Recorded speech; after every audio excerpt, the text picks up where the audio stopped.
আমার বন্ধুগণ, রাসূল পাক সাল্লাল্লাহু আলাইহি ওয়াসাল্লাম জিহাদের ময়দানে সাহাবায়ে কেরামদেরকে প্রস্তুত করছেন জিহাদের জন্য। সাহাবীরা তৈরি হয়েছেন, লড়াই হবে মুতার প্রান্তরে। 3000 সাহাবীকে রাসূল রিক্রুট করলেন। 1 লক্ষ রোমান সৈন্য, তদানীন্তন পৃথিবীর সুপার পাওয়ার, সজ্জিত অস্ত্র সজ্জিত বাহিনী চলে এসেছে তারা মুতার প্রান্তরে। রাসূল 3000 তৈরি করলো, ওদিকে 1 লাখ আর এদিকে কয় হাজার। হুজুর নিজে এই জিহাদে যাননি। রাসূল পাক বললেন, এই জিহাদের ময়দানে সেনাপতির দায়িত্ব পালন করবে আমার পালক পুত্র যায়েদ। কোথায় তুমি? যায়েদ দাঁড়িয়ে গেলেন। 2 নম্বরে এই জিহাদের সেনাপতির দায়িত্ব পালন করবে আমার চাচাতো ভাই জাফর বিন আবি তালেব। কোথায়? দাঁড়িয়ে গেলেন। 3 নম্বরে দায়িত্ব পালন করবে আমার সাহাবী আব্দুল্লাহ বিন রাওয়াহা। কোথায় তুমি? তিনিও দাঁড়িয়ে গেলেন। রাসূল তাদেরকে বললেন যে তোমরা চলে যাও, তোমাদের ঘরে গিয়ে বিবি বাল বাচ্চা মা বাপের কাছ থেকে সালাম করে আসো। আমার বন্ধুগণ, জিহাদের ময়দানে সেনাপতি কয়জন লাগে? হুজুর বললেন কয়জনের কথা? 3 জনের কথা। তার মানে হলো কারো বুঝতে কোনো কষ্ট হইল না, এই জিহাদের ময়দানে 3 জনের নাম যে নবীজি ঘোষণা করেছেন, এর ভিতর থেকে একজনও ফিরে আসবে না। বোঝা হয়ে গিয়েছে। হযরতে যায়েদ বলেন, ইয়া রাসূলুল্লাহ, আমার আব্বাজান, আমি আপনার পালক পুত্র, আপনি অর্ডার করেছেন। আমার মা হযরত আয়েশা ঘরে বসে শুনেছেন। আমার তো আর যাওয়ার দরকার নাই, কারো কাছে বলারও দরকার নাই। হযরতে জাফর বিন আবি তালেব চলে গেলেন নিজের বাড়িতে। যে ডাক দিয়া বলে, বিবিরে, আল্লাহ রাসূল আমাকে জিহাদের ময়দানে সেনাপতির দায়িত্ব দিয়েছেন। আমি তোমাকে বলতে এসেছি, সালাম করতে এলাম। তোমার সঙ্গে একসঙ্গে দীর্ঘদিন আমি ছিলাম, কোন হক তোমার আদায় করতে হয়তো পারি নাই, হয়তো জুলুম করেছি, অথবা আমার দ্বারা তোমার অধিকার নষ্ট হয়েছে। কিছু যদি কোনো ভুল ত্রুটি হয়ে থাকে, আল্লাহর রাস্তায় আমারে মাফ করে দিও। বিবি বলে, প্রাণের স্বামী, রাসূলুল্লাহ আপনাকে জিহাদের ময়দানের জন্য নির্বাচিত করেছেন, আমি আপনাকে ফিরে থাকতে বলতে পারবো না। সুতরাং আমি আল্লাহর দরবারে দোয়া করি। স্ত্রী হাত তুলে বলেন, রব্বুল আলামিন, আমার প্রাণের স্বামী জাফরকে জিহাদের ময়দান থেকে গাজী বানায়া আমার ঘরের ভিতরে তুমি তাকে দয়া করে ফিরাইয়া দিও। হযরতে জাফর তরবারির উল্টা পিঠ দিয়া স্ত্রীর হাতের উপরে মৃদু আঘাত করলেন আর বললেন, বিবিরে, উল্টা দোয়া করো না, উল্টা দোয়া তোমার আল্লাহর দরবারে কবুল হবে না। যেহেতু নবীজি আমার নাম 2 নম্বরে ঘোষণা করেছেন, আমার আগেও একজন আছে, পরেও আর একজন আছে। ও বিবি, নির্ঘাত ওই মুতার প্রান্তরে আমি শহীদ হয়ে যাব। জনমের মতো দেখা করতে আসলাম, এই জীবনে তোমার সাথে আমার আর দেখা হবে না। আমার বন্ধুগণ, হযরতে জাফরের স্ত্রী কাঁদতেছেন, বিবি বাচ্চাগুলা কান্দে। হযরতে জাফর বলেন, বিবিরে, এই বাচ্চাগুলি রেখে গেলাম, যেই রাস্তায় আমি জীবন দিতে যাচ্ছি, এই রাস্তায় আমার ছেলেগুলোকে তুমি তৈরি করবে। সালাম করে তিনি চললেন। বিবি কাঁচা কবুতরের মতো জমিনে ছটফট করতেছে, কাঁদতেছি, আর পিছনে পিছনে ছোট্ট ছোট্ট ছেলে মেয়েগুলি আব্বা আব্বা বলে চিৎকার মেরে দৌড়াতেছি। হযরতে জাফর একবারও পিছনের দিকে তাকায় দেখলেন না কারা কান্দে। হযরতে আব্দুল্লাহ বিন রাওয়াহা তিনি চলে গেলেন বাড়িতে। হযরতে আব্দুল্লাহ বিন রাওয়াহা বাড়িতে গিয়ে, সেই রাত্র ছিল তার বাসর সজ্জা, ফুল সজ্জার রাত ছিল, নতুন বিবাহ করেছেন। বাড়িতে গিয়া শোনেন বিবি কোরআনে কারীম তেলাওয়াত করতেছেন। হযরতে আব্দুল্লাহ বলেন, রুমের বাইরে দাঁড়িয়ে, বিবিরে, আমি তোমার স্বামী আব্দুল্লাহ এসেছি, আমার সালাম নাও, কোরআন পড়া একটু বন্ধ করো। রাসূলুল্লাহ আমাকে জিহাদের সেনাপতি বানিয়েছেন, আমি জিহাদে যেতেছি। নতুন বিবাহ হলো, কোনো হক তোমার আদায় করতে পারি নাই, তুমি আমাকে মাফ করে দিও, আল্লাহর রাস্তায় আমার উপর কোনো দাবি রেখো না। বিবি বলে, প্রাণের স্বামী, কোনদিন আপনাকে দেখি নাই, কোন রকম একটু দেখেছি, আর আমি মদিনার এক সুন্দরী মেয়ে, আপনি আমাকে ভালো করে দেখলেন না। আমার প্রাণের স্বামী, একবার আপনি ঘরে আসেন। স্বামী বলে, ওগো স্ত্রী, ঘরের ভিতরে আমি যাব না, ঘরের ভিতরে গেলে বলে তোমাকে দেখলে আমার মনের ভিতরে প্রেম জাগবে, তোমার প্রতি আমার ভালোবাসা জন্মাবে। আমি ঘরের ভিতরে ঢুকতে চাই না। স্ত্রী বলে, প্রাণের স্বামী, ঘরের ভিতরে যদি আসেন, আল্লাহর কসম আমি কোনো প্রেম নিবেদন করব না। আমি শুধু প্রাণ ভরে আপনার চেহারাটা একটা বার আমি শুধু দেখে রাখতে চাই, যাতে করে কিয়ামতের দিন লক্ষ কোটি কোটি মানুষের ভেতরে আপনাকে আমি স্বামী বলে যেন চিনে নিতে পারি। হযরত আব্দুল্লাহ বলেন, ওগো স্ত্রী, যদি এই ইরাদা তোমার হয় আর যদি তুমি ধৈর্য ধারণ করে থাকতে পারো, তাহলে কিয়ামতের দিন আল্লাহ রাব্বুল আলামিন আমি যার জন্য জান দিতে যেতেছি, ওই মাহবুদ মেহেরবান জান্নাতের ভেতরে তোমাকে আমাকে স্বামী স্ত্রী হিসাবে পরিচয় করাইয়া দিবেন। 3000 সৈন্য নিয়ে সাহাবায়ে কেরাম আর এই সেনাপতি সব চললেন। মুতার প্রান্তরে লড়াই হলো। এই লড়াইয়ের ময়দানে হযরতে যায়েদ অনেকগুলি কাফির সৈন্যকে জাহান্নামে পাঠিয়ে দিয়ে তিনি নিজেও শহীদ হয়ে গেলেন। এবার জাফর হাতে তরবারি আর এক হাতে ঝান্ডা নিয়ে এগোচ্ছেন সামনের দিকে। কাফেরেরা হযরত জাফরকে ঘিরে ফেলে দিল। আমার বন্ধুগণ, কাফেরেরা ঘিরে ধরে তরবারির আঘাত করলো জাফরের ডান হাত কেটে ঝুলে পড়ল। হযরতে জাফর এবার বাম হাতে তরবারি উঁচু করে ধরেছেন। এবার বাম হাতে কোপ দিল ওরা। এই কাটা দুইটা হাত দিয়ে বুকের সাথে হযরতে জাফর ইসলামের পতাকাটাকে জড়ায় ধরলেন। পাশের সাহাবীকে ডেকে বলেন, ও রাসূলুল্লাহর সাহাবী শোনো, আল্লাহর নবীকে আমার সালাম বলে দিও আর শোনায়া দিও, জীবনের শেষ মুহূর্ত পর্যন্ত ইসলামের পতাকা উঁচু করে রেখেছিলাম, মাটিতে পড়তে দেই নাই। আমার মনে হয় আমি এখন শহীদ হয়ে যাব, যেহেতু আমি এখন আমার নাকের ভিতরে আল্লাহর জান্নাতের সুঘ্রাণ পেতেছি। হযরতে জাফর শহীদ হয়ে গেলেন। হযরত আব্দুল্লাহ বিন রাওয়াহা, হযরত আবু উবাইদা দুজনে মিলে ছুটলেন ঝান্ডা ধরার জন্য। ওনারা বলেন, এগিয়ে গিয়ে দেখি সামনের পরে দূরে পতাকা উঠতেছে। ভাবলাম আমরা যাওয়ার আগে ইসলামের পতাকা কে ধারণ করলো। কাছে গিয়ে দেখি হযরতে জাফরের ডান হাত কাটা, বাম হাত কাটা, দুইটা পা কাটা, দেহটা একদিকে পড়ে আছে আর শুধু মাথাটা এক পাশে পড়ে থেকে ইসলামের পতাকা কামড়ায় ধরে উঁচু করে রেখে দিয়েছে। আমার বন্ধুগণ, হযরতে আবু উবাইদা বলেন, আমি হযরতে সাদের, হযরতে জাফরের হাত পা মাথা মস্তক একত্রিত করে তার পা থেকে শুরু করে মাথা পর্যন্ত চুমা খাইলাম। তাকে জানাজা করে দাফন করে রাখলাম কবরের ভিতরে। রাতের বেলায় স্বপ্নে দেখি হযরতে জাফর আল্লাহর জান্নাতের ভিতরে ফেরেশতাদের সঙ্গে উড়ে বেড়াতেছেন। আমি জিজ্ঞেস করলাম, ও জাফর, আল্লাহ তোমার সাথে কি ব্যবহার করেছেন? হযরতে জাফর বলেছেন, ওগো আবু উবাইদা, আল্লাহ রাব্বুল আলামিন আমাকে বলেছেন, জাফর রে, আমি তোমার শাহাদাতে খুশি হয়েছি, তুমি আমার কাছে আর কি চাও? হযরতে জাফর বলেন, আয় আল্লাহ পাক, কিচ্ছু চাই না, শুধু একটা দাবি, দুনিয়ায় তুমি মেহেরবানি করে আমাকে পাঠায়া দাও আর একবার যদি যেতে পারি, তাহলে তোমার দুনিয়ার বুকে তোমার দ্বীন কায়েমের জন্য কাফেরদের বিরুদ্ধে লড়াই করে আমার জীবনটা আর একবার দিয়ে আসি। আমার বন্ধুগণের জন্য আল্লাহ রাসূল বলেছেন, হাদিস শরীফ এসেছে, আমার ইচ্ছে হয় জিহাদ করি, শহীদ হই, আবার যদি জিন্দা হই, আবার জিহাদ করি, শহীদ হই, আবার যদি জিন্দা হতে পারি তাহলে আবার জিহাদ করি, আবার শহীদ হই। যেহেতু শাহাদাতের মওতের মতো এত বড় মর্যাদা সম্পন্ন মওত আর পৃথিবীতে হতে পারে না।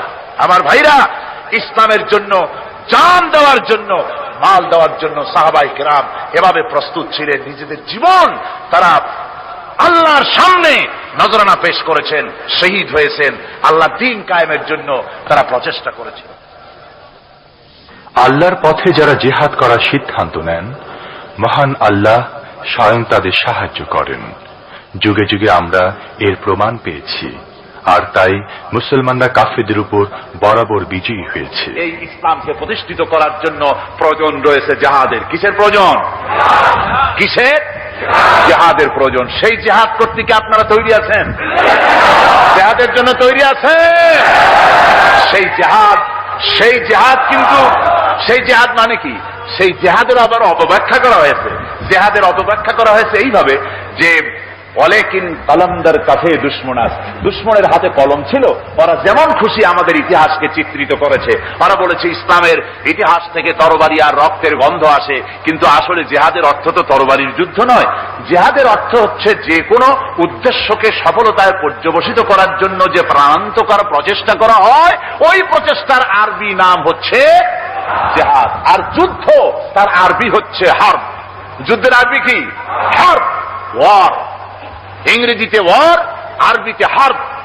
আর জিহাদ যেটাকে বলা হয়েছে ওটা হচ্ছে যে কোন উদ্দেশ্যকে সফলতায় পৌঁছাবার জন্য যে চেষ্টা, ওই চেষ্টার নাম জিহাদ। তবে এই চেষ্টা করতে গিয়ে যখন বাধা আসে সশস্ত্র, ওই সশস্ত্র বাধার মোকাবেলা সশস্ত্রভাবে করা যেটা, ওইটা হচ্ছে জিহাদের চূড়ান্ত রূপ। কথা বুঝে আসছে?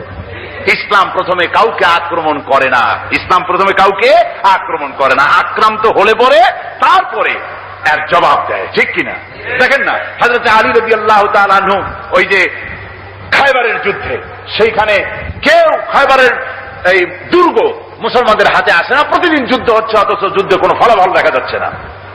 ফজরের এশার নামাজের পর হুজুর বলছেন, ও সাহাবীরা, আগামীকাল আমি এমন এক ব্যক্তির হাতে ইসলামের ঝান্ডা তুলে দেব যাকে আল্লাহ এবং আল্লাহ রসুল বেশি ভালোবাসেন, এবং তিনিও আল্লাহ এবং আল্লাহ রসুলকে বেশি ভালোবাসেন, আর তার হাতেই বিজয় হবে।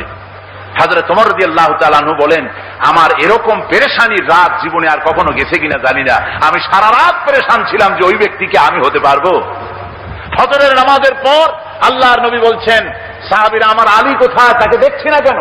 সবাই বলছেন, হুজুর হযরত আলীর চোখ উঠেছে, তাই নামাজের জামাতে শরীক হতে পারেন নাই। হুজুর বললেন, তাকে নিয়ে আসো। দুজন সাহাবীর কাঁধের উপরে ভর করে হযরত আলী এলেন। হুজুর সাল্লাল্লাহু আলাইহি ওয়াসাল্লাম তার মুখের থুতু মোবারক নিয়ে হযরত আলীর চোখে লাগিয়ে দিলেন, সাথে সাথে আগের থেকেও ভালো দৃষ্টিশক্তি সম্পন্ন হয়ে গেলেন। সুবহানাল্লাহ ওয়া বিহামদিহি। তো এখানে রাসূল পাক সাল্লাল্লাহু আলাইহি ওয়াসাল্লাম তিনি হযরত আলীর হাতে তরবারি উঠায় দিলেন, জুলফিকার। বললেন, আলী তুমি যাও, আজকের ময়দানে সেনাপতির দায়িত্ব পালন করো। হযরত আলী তরবারি হাতে নিলেন। ইসলাম আক্রমণকারী যে না, সে কথা বলতে আমি এই কথা নিয়ে আসছি। হযরত আলী গেলেন, যায়া মুরাহহাবের সামনে পড়েছেন। মুরাহহাব হলো, হাদিসে এসেছে, মুরাহহাব হচ্ছে কাফেরদের নেতৃত্ব দিচ্ছে। মুরাহহাব বলছে, আলী তোমাকে আমি কিন্তু ভালোবাসি, তুমি আসলে কেন? তোমার প্রতি আমার একটা সফট কর্নার আছে আমার অন্তঃকরণে। তুমি তোমার ছেলে মেয়েকে কি এতিম বানাতে চাও? তোমার বউকে কি বিধবা করতে চাও? আমি তো সেই বীর যে আমার সামনে এসে কেউ কল্লা সাথে নিয়ে যেতে পারে নাই। সুতরাং তুমি যদি ওদেরকে এতিম আর বিধবা করতে না চাও, আমার সামনে থেকে সরে যাও। হযরত আলী বলেন, মুরাহহাব তুমি কাকে ভয় দেখাতেছ?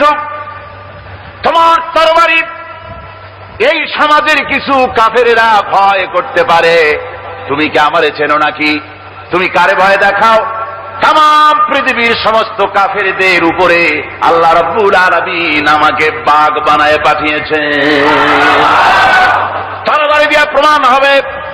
মুরাহহাব বলে, তুমি আঘাত করো। কয় না, আক্রমণ তো করব না আমি, আগে তুমি করো, আমি প্রতিহত করব।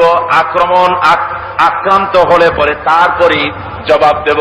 এরপরে মুরাহহাব আঘাত হানতে লাগলো। হযরত আলী সমস্ত রণকৌশল দিয়ে আঘাতগুলি তিনি ফিরিয়ে দিতে লাগলেন। এরপরে হযরত আলী বলছেন, মুরাহহাব এবার তৈরি হও আমার আঘাত সহ্য করার জন্য। হযরত আলী জুলফিকার তুলে আঘাত করলেন। এক আঘাতেই দেখা গেল মুরাহহাবের মাথা থেকে শুরু করে শরীর টুকরা হয়ে গিয়া হযরত আলীর তরবারির মুঠা পর্যন্ত মাটির ভিতরে গেড়ে গিয়েছে। খায়বারের দুর্গ দখল হয়ে গেল। পরের দিন আল্লাহর নবী বলেন, আলী শুনতে পেলাম তোমার ঢাল ভেঙে গিয়েছিল, তারপরে তুমি যুদ্ধ করলে কি দিয়ে? হযরত আলী বলেন, হুজুর কামুজ দুর্গের ওই কবাতটা, লোহার কবাতটা বাম হাতে নিয়া আর ডান হাতে তরবারি নিয়ে লড়াই করেছি। হুজুর বলেন, কি করে? মানুষ কেমনে এত বড় দুর্গের লোহার কপাট হাতে নিয়ে যুদ্ধ করে? একটু দেখাও তো দেখি। হযরত আলী গতকালকের মতো বাম হাত দিয়া ধরেছেন, নাড়াতে পারেন না। এবার ডান হাত দিয়া ধরেছেন, নাড়াতে পারেন না। ডান আর বাম দুই হাত দিয়া সমস্ত শক্তি দিয়ে এমন জোরে টান মেরেছেন, প্রতিটি লোমকূপের গোড়া থেকে ঘাম বেরিয়ে এসেছে, এক চুলো নড়াতে পারেন নাই। হযরত আলীর মুখখানা মলিন হয়ে গেছে লজ্জায়। হযরত আলী রাদিয়াল্লাহু তাআলা আনহু লজ্জা পেয়ে গেছেন। রাসূল পাক সাল্লাল্লাহু আলাইহি ওয়াসাল্লাম বলেন, আলী, লজ্জা পাওয়ার কোনো কারণ নাই, চিন্তা করার কোনো কারণ নাই। তোমার নিজস্ব শক্তি দিয়ে তুমি লড়াই করতে পারো নাই। এত বড় লোহার দরজা নিয়ে, খবর নিয়ে মানুষ সেভাবে লড়াই করতে পারে না। আল্লাহ তার দ্বীনকে বিজয়ী করার জন্য তোমার ভিতরে আল্লাহ রাব্বুল আলামিন ক্ষমতা দিয়েছিলেন। জোরে বলেন সুবহানাল্লাহ। আল্লাহ রাব্বুল আলামিন এই জিহাদের ময়দানে যখন মানুষ আসে, আল্লাহ তাদের উপরে মদদ দান করেন।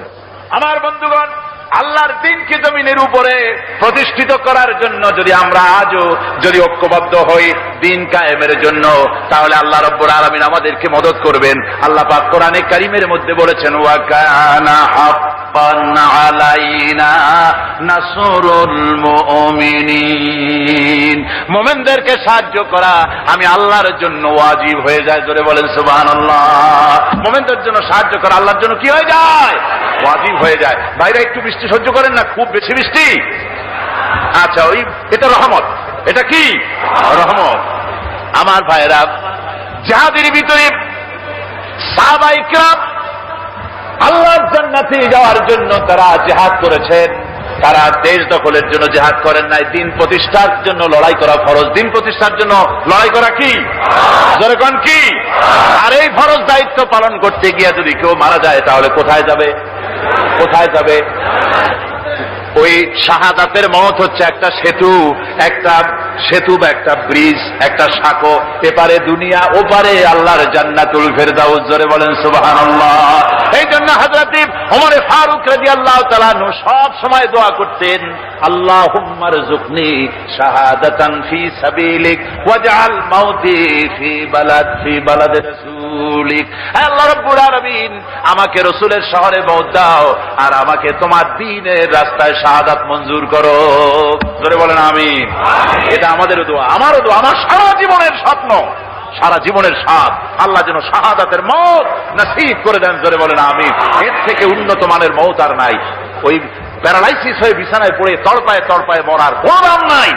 দুনিয়ার বুকে বিড়ালের জিন্দিগি বছর করার 500 বছর বেঁচে থাকার দাম নাই। সিংহের মতো 1 সেকেন্ড বেঁচে থাকার দাম আছে, ঠিক কিনা?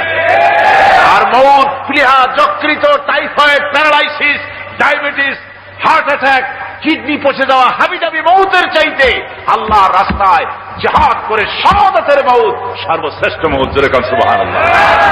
আমার ভাইরা, রাসূল পাক সাল্লাল্লাহু আলাইহি ওয়াসাল্লাম তিনি মদিনা মুনাওয়ারায় এসে প্রথম যে জিহাদের সম্মুখীন হলেন, ওইটার নাম কি? কোন জিহাদ? বদর। কোন জিহাদ? বদরের জিহাদ। সেই বদরের মাঠে জিহাদের জন্য রাসূল সাহাবীদেরকে তৈরি করতেছেন। তো আপনারা চিন্তা করেন বিষয়টা, জিহাদ করতে হবে। এই বদরে সাহাবীরা জিহাদ করবে কাদের বিরুদ্ধে? নিজের বাপের বিরুদ্ধে। রাসূল পাক খুব চিন্তিত হলেন যে সাহাবীদেরকে কিভাবে উদ্বুদ্ধ করা যায়। হুজুর জিহাদের কথাই বলতেছেন যে এখন বদরে আমাদের টিকে থাকার প্রশ্ন, এইটা মুসলমানদের টিকে থাকার প্রশ্ন, বদরের যুদ্ধ, বদরের এই জিহাদটা। হুজুর যখন এগুলি বলতেছেন, হযরত মিকদাদ রাদিয়াল্লাহু তাআলা আনহু, রাসূলের একজন জলিলুল কদর সাহাবী, তিনি দাঁড়িয়ে বলছেন, হে আল্লাহর রাসূল, কেন আপনি চিন্তা করছেন?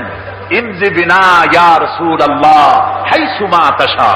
হে আল্লাহর রাসূল, আপনি আমাদেরকে নিয়ে চলুন যেদিকে আপনার খুশি।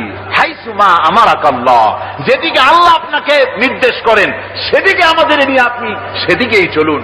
ইন্না লা নাকুলু লাকা কামা ক্বালা বনু ইসরাঈল লিমূসা আলাইহিস সালাম, ইযহাব আনতা ওয়া রাব্বুকা ফাকাতিলা ইন্না হাহুনা কায়িদুন। বুখারী শরীফের হাদিস। হযরত মিকদাদ রাদিয়াল্লাহু তাআলা আনহু বলছেন, হে আল্লাহর রাসূল, আপনি আমাদের নিয়ে চলুন, আল্লাহ যেদিকে আপনাকে আমাদের নিয়ে যেতে বলেন সেই দিকে নিয়ে যান। আমরা মুসা আলাইহিস সালামের উম্মতের মতো বলবো না যে হে মুসা, আপনি আর আপনার আল্লাহ দুজন গিয়া যুদ্ধ করেন, আমরা এখানে বসে থাকি, এমন কথা আমরা বলবো না। বাল ইযহাব আনতা ওয়া রাব্বুকা ফাকাতিলা ইন্না মাকুমা মুকাতিলুন। ও নবী, বরং আমরা বলবো আপনি চলুন আমাদের নিয়ে, আপনি এবং আপনার আল্লাহ চলুন জিহাদের ময়দানে, আমরা আপনার সঙ্গে জিহাদ করব, লড়াই করব সেই পর্যন্ত মা দামাত মিন্না মা দামাত আইনুম মিন্না তাতাররাফ, যতক্ষণ পর্যন্ত আমাদের একটা চক্ষুর পলক পড়ে, যতক্ষণ পর্যন্ত একটা চোখের পাতা নড়ে, ততক্ষণ পর্যন্ত আমরা কাফেরদের বিরুদ্ধে লড়ব। সুবহানাল্লাহ ওয়া বিহামদিহি, যতক্ষণ চোখের পাতা নড়ে ততক্ষণ পর্যন্ত লড়ব। নিয়ে চলুন আমাদেরকে। হুজুর খুব খুশি হলে, আরে রাসূল পাক সাল্লাল্লাহু আলাইহি ওয়াসাল্লাম দারুণ ভাবে খুশি হয়ে গেলেন। হুজুর বললেন, ও সাহাবীরা, তোমাদের মানসিক অবস্থা যখন এই, কুমু বিনা ইলা জান্নাতিন, চলো আমার সাথে বেহেশতের দিকে। সুবহানাল্লাহ, সবাই বলেন সুবহানাল্লাহ। কুমু বিনা ইলা জান্নাতিন আরদুহা কাআরদিস সামাওয়াতি ওয়াল আরদ, সেই বেহেশতের দিকে চলো যে বেহেশতের বিশালতা প্রশস্ততা এই পৃথিবী এবং আকাশের চাইতে অনেক বড়, সেই বেহেশতের দিকে চলো। ফাকামা উমাইর বিন হামাম ওয়া কানা ইয়াকুলুত তামার, হযরত উমাইর বিন হামাম এক যুবক, তিনি দাঁড়িয়ে গেলেন। আমার মুসলমান ভাইরা, যুবকদের অবদান কিন্তু ইসলামে সব চাইতে বেশি। জোরে বলেন সুবহানাল্লাহ। কাদের অবদান বেশি? সর্বপ্রথম ইসলাম কবুল করেছে কারা? যুবকরা। হযরত আবু বকর, হযরত ওমর রাদিয়াল্লাহু তাআলা আনহু, তাদের বয়স যুবক বয়স ছিল, যুবক বয়সে তারা ইসলাম কবুল করেছেন। হযরত আলী যুবক ছিলেন, এই জন্য যুবকদের ইবাদতের সওয়াব বেশি। রাসূল পাক বলেছেন, কিয়ামতের ময়দানে যেদিন কোন ছায়া থাকবে না, আরশে আজিমের নিচে 7 শ্রেণীর লোকেরা ছায়া পাবে। তার মধ্যে এক শ্রেণী হচ্ছে ওয়াশাবুন নাশা ফি ইবাদাতিল্লাহ, ওই যুবকেরা যারা নাকি রাত গুজরান করে, রাত কাটায় আল্লাহর ইবাদতে, রাত জাগে আল্লাহর ইবাদত করে। জোরে বলেন সুবহানাল্লাহ। বুড়োদের 100 বার আল্লাহ বলা আর এক যুবকের একবার আল্লাহ বলা, বৃদ্ধের সারা সপ্তাহ তাহাজ্জুদ পড়া আর যুবকের এক রাতের তাহাজ্জুদ পড়া মনে হয় তার থেকেও বেশি। কন সুবহানাল্লাহ। তাই বলে বৃদ্ধ যারা, তারা কিন্তু হতাশ হবেন না। ওই যৌবনকাল আপনিও পেরিয়ে এসছেন, ঠিক না? সুতরাং যুবকদের অবদান বেশি। হযরত উমাইর বিন হামাম রাদিয়াল্লাহু তাআলা আনহু, তিনি দাঁড়িয়ে গেলেন। তার হাতে ছিল ওয়া কানা ইয়াকুলুত তামার, তিনি খোরমা খাচ্ছিলেন, হাতে ছিল কয়েকটা খোরমা। তিনি খোরমাগুলি হাতে নিয়ে দাঁড়িয়ে বলছেন ওয়াকালা বাখবাখ, তিনি বলছেন বাখবাখ শব্দ, এটা হচ্ছে লোকাল মুহাল্লিয়া, অর্থাৎ আঞ্চলিক শব্দ। এর অর্থ হচ্ছে মা আযামাহু ওয়া মা আহসানাহু। কি আশ্চর্য, কি সুন্দর, কি বিরাট, কি সুন্দর কথা আপনি বললেন হে রাসূল। জান্নাতুন আরদুহা কাআরদিস সামাওয়াতি ওয়াল আরদ, এমন বেহেশত পাওয়া যাবে জিহাদ করলে যে বেহেশতের বিশালতা প্রশস্ততা এই বিশাল আকাশের চাইতে, জমিনের চাইতে বেশি। ওয়াল্লাহি লাউ কুনতু হাইয়ান হাত্তা আকুলাহুন্না, আমি যদি, ওয়াল্লাহি আল্লাহর কসম, আমি যদি এই খোরমাগুলো যদি খাইতে থাকি, ইন্নাহা লা হায়াতুন তাবিলা, তাহলে তো এটা অনেক লম্বা হায়াত লাগবে। এই খোরমাগুলি খাইতে অনেক সময় লাগবে, বেহেশতে যাইতে দেরি হয়ে যাবে। সুতরাং এই খোরমা তো আর খাওয়া যাবে না। ফারামাবিহিন না, হাতের খোরমাগুলি সব ফেলে দিয়ে জিহাদের ময়দানে লাফায় পড়লেন। অনেকগুলি কাফেরকে জাহান্নামের খাতে উতরায় দিয়া হযরত ওমর নিজেও শাহাদাত বরণ করলেন। জিহাদের শেষে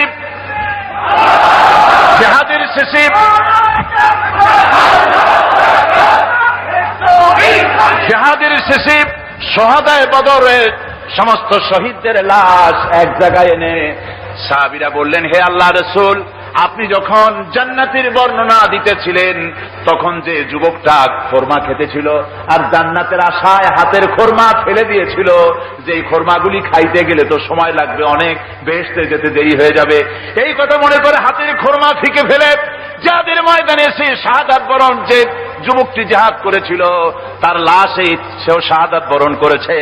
রাসূল পাক হযরত ওমরের চেহারার দিকে লক্ষ্য করে তার দিকে অঙ্গুলি সংকেত করে হুজুর বলছেন, ইন্নাকা মিন আহলিহা, ওমর, যে বেহেশতের জন্য তুমি খোরমা খাওয়ার ধৈর্য ধরতে পারো নাই, আমি নবী সাক্ষী দিচ্ছি তুমি সেই জান্নাতের অধিবাসী। আমার ভাইয়েরা, ওই জান্নাতে যাওয়ার জন্য, আল্লাহর দ্বীনকে প্রতিষ্ঠার জন্য আমাদেরকে ঐক্যবদ্ধ হতে হবে। আল্লাহর দ্বীনের জন্য, আল্লাহর নবীর যে আদর্শ, সে আদর্শ প্রতিষ্ঠার জন্য এগিয়ে আসতে হবে। যদি আমরা তা করতে পারি, আমরা সংখ্যায় কত, আমাদের অস্ত্র আছে কি নাই, আমাদের জনবল কত, আমাদের সৈন্যবল কত, এগুলি প্রশ্ন না। প্রশ্ন হচ্ছে ولا تهنوا ولا تحزنوا وأنتم الأعلون إن كنتم مؤمنين। কোনো ভয় নাই, কোনো চিন্তা নাই, যদি তোমরা মুমিন হও আমি আল্লাহ তোমাদেরকে বিজয়ী করব। জোরে বলেন সুবহানাল্লাহ। মুসলমানেরা তো সেই জাতি যাদের ময়দানে যখন মুসলমানদেরকে সাহায্য দরকার হয়েছে আল্লাহ রাব্বুল আলামিন আকাশ থেকে ফেরেশতা নাজিল করেছে কিনা কোন? কবি বলছেন ফিজায়ে বদরি पैदा कुन फरिश्ते तेरी नसरत को उतर सकते गर्दों से कतर अंदर कतार भी। বদরের মুসলমানদের মতো ঈমান যদি আজও তোমরা আনতে পারো, তোমাদের ভিতরে হয়ে যায়, তাহলে আল্লাহ রাব্বুল আলামিন তোমাদের জন্য কাতারে কাতারে ফেরেশতা তোমাদের জন্য নাজিল করে দিতে পারেন। তোমরা সেই জাতি, তোমরা সেই মুসলমান। ফিরে আসো ইসলামের দিকে, ফিরে আসো দ্বীনের দিকে, রাসূলের সঙ্গে মহব্বতটা জুড়ে দাও। কি মোহাম্মদ সি ওয়াফাতুনে তু হাম তেরে হ্যাঁ, ये जहां चीज ही क्या लोहे कलम तेरे। মুহাম্মদ সাল্লাল্লাহু আলাইহি ওয়াসাল্লামের সঙ্গে তুমি যদি মহব্বতের সম্পর্ক স্থাপন করতে পারো, অনুসরণ আর অনুকরণের, তাহলে আকাশ আর জমিন তো দূরের কথা, লোহ কলম পর্যন্ত আল্লাহ তোমার জন্য করে দিবেন। আমিন। রব্বানা যালামনা أنفسنا وإن لم تغفر لنا وترحمنا لنكونن من الخاسرين ربنا لا تزغ قلوبنا بعد إذ هديتنا وهب لنا من لدنك رحمة إنك أنت الوهاب। আয় আল্লাহ তাআলা, লক্ষ জনতা নিয়ে তোমার দরবারে গুনার বোঝা মাথায় নিয়ে হাত তুলেছি, দয়া করে তোমার আরশে আজিম থেকে আমাদের দিকে রহমতের নজরে তাকাও। আমাদের জীবনের সমস্ত গুনাহ খাতা মাফ করে দাও। আমাদেরকে তোমার মকবুল বান্দাদের মধ্যে আমাদের শামিল করে নাও। রব্বুল আলামিন, আমাদের আলোচনার সওয়াব জনাবে মুহাম্মদ রাসূলুল্লাহ সাল্লাল্লাহু আলাইহি ওয়াসাল্লামের রূহ মুবারকে পৌঁছায়া দাও। আয় আল্লাহ তাআলা, এ মাহফিলের আয়োজন যারা করল, লক্ষ লক্ষ টাকা ঋণগ্রস্ত তারা হয়ে আছেন, তোমার বান্দাদেরকে এই বিশাল কোরআনের মাহফিলে সহযোগিতা করার তৌফিক দান করে দিও রব্বুল আলামিন। আয় আল্লাহ তাআলা, আজকের মাহফিলে যত রাজনৈতিক দলের নেতা এবং কর্মীরা এসেছেন, আমার ওই সব সম্মানিত ভাইদেরকে এই কথা বোঝার তৌফিক দাও। পুঁজিবাদ, সমাজবাদ, ধর্মনিরপেক্ষ মতবাদ দিয়া শান্তি হবে না। শান্তি হবে ইসলামে, শান্তি হবে কোরআনে, শান্তি হবে তোমার নবীর অনুসরণে। এই কথাগুলি সব রাজনৈতিক দলের নেতা আর কর্মী ভাইদেরকে বোঝার তৌফিক দিয়া দাও রব্বুল আলামিন। যারা বর্তমানে সরকার চালাচ্ছেন, ক্ষমতায় যারা আছেন, আয় আল্লাহ, তাদের মন মগজের মধ্যে ইসলামের সঠিক জ্ঞান দান করে দাও রব্বুল আলামিন। আমার দেশের কলেজ বিশ্ববিদ্যালয়ের মুসলমান ছাত্র ছাত্রীগুলিকে আল্লাহ বিদেশি স্বদেশী সব রকমের ষড়যন্ত্রের হাত থেকে আল্লাহ তুমি রক্ষা করো রব্বুল আলামিন। এই মাহফিলকে তোমার দরবারে মঞ্জুর করো। আয় আল্লাহ তাআলা, আমাদের রোগ ব্যাধিকে তুমি মাফ করো। আগামীকাল এই মাহফিলের শেষ দিন, এই মাহফিল তোমার দরবারে, আমরা তোমার দরবারে আরজ করি, মাহফিল পরিচালনার দায়িত্ব তুমি নিজের কুদরতি হাতে গ্রহণ করো আল্লাহ। আয় আল্লাহ, মানুষকে হেদায়েত দাও, হেদায়েতের নিয়ামত দিয়ে আমাদের ধন্য করো। কোরআন বোঝার তৌফিক দাও। ইসলামের প্রতি যাদের মনের মধ্যে বিদ্বেষ, আল্লাহ, মুসলমান সাংবাদিক, মুসলমান কবি, মুসলমান সাহিত্যিক, মুসলমান রাজনীতি, অথচ ইসলামরে বলে মৌলবাদ, ইসলামরে বলে সাম্প্রদায়িক। ইসলাম ভালো লাগে না, অন্য ধর্মেরটা ভালো লাগে, নিজের ধর্মেরটা ভালো লাগে না, নিজের ইসলাম পছন্দ হয় না। মাবুদ, এই সব বুদ্ধিজীবী কবি, সাহিত্যিক আর সাংবাদিকদের জন্য আল্লাহ তোমার কাছে দোয়া করি রব্বুল আলামিন, এদের মগজকে তুমি কোরআন দিয়ে ঝোলাই করে দাও। কোরআন বোঝার তৌফিক তাদের দাও, তাদের সকলকে খাঁটি মুসলমান বানাও আল্লাহ।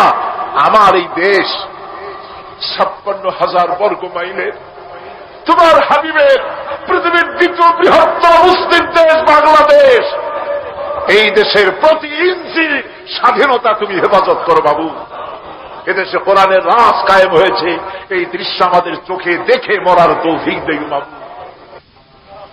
ربنا تقبل منا إنك أنت السميع العليم وتب علينا إنك أنت التواب الرحيم سبحان ربك رب العزة عما يصفون وسلام على المرسلين الحمد لله رب العالمين واجعل آخر كلمة عند الموت لا إله إلا الله محمد